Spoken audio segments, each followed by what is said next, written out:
Mudik ke pasar mencari pengat, singgah sebentar membeli bidara. Kesatria bahasa dari Hulu Langat sedia digelanggang membuka bicara.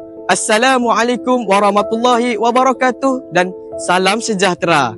Saya Muhammad Wazir Fawaz bin Sukimi, berusia 16 tahun dan saya merupakan salah seorang murid dari SMK Taman Jasmin 2 di Kajang, Selangor. Kod sekolah saya ialah BEA 4626. Selepas dapat memusnahkan musuh, saya tidak kesal untuk mati. Kata-kata keramat Lieutenant Adnan yang berjuang tanpa gentar walaupun akhirnya terkorban. Diikat di pokok ceri dan ditikam berulang kali tanpa belas kasihan.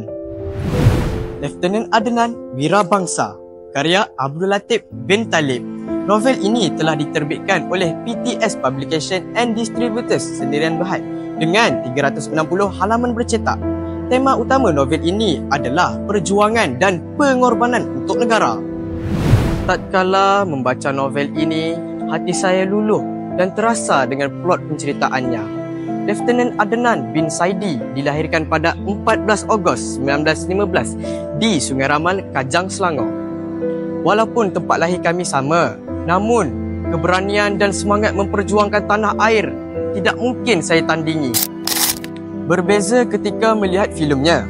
Novel ini membawa saya lebih menyelami naratif agung dalam menelusuri sejarah seorang pahlawan negara, Lieutenant Adnan Saidi, dalam menghadapi penjajahan Jepun di tanah Melayu. Penulis menggambarkan semangat patriotisme, kesetiaan kepada negara dan keberanian yang luar biasa yang ditunjukkan oleh Lieutenant Adnan Saidi dalam mempertahankan maruah bangsa.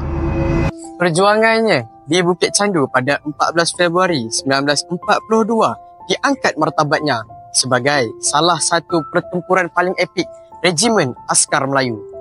Adnan tercedera tetapi enggan berundur dan sebaliknya dia menyuruh orang-orangnya untuk terus berjuang sehingga ketitisan darah terakhir.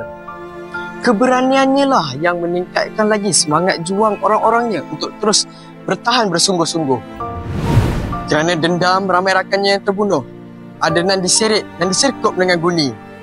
Pihak Jepun menggantung kakinya pada pokok ceri dan menikamnya berkali-kali. Lebih menyayat hati, pihak Jepun melarang sesiapa pun menurunkan mayatnya untuk dikebumikan. Walaupun sudah 83 tahun dia meninggalkan kita, tetapi namanya tetap megah disebut dan dikenang, Lieutenant Adnan bin Saidi. Novel ini juga menjadi bukti jasa pahlawan kita untuk negara. Terima kasih pahlawanku. Sekian, Assalamualaikum.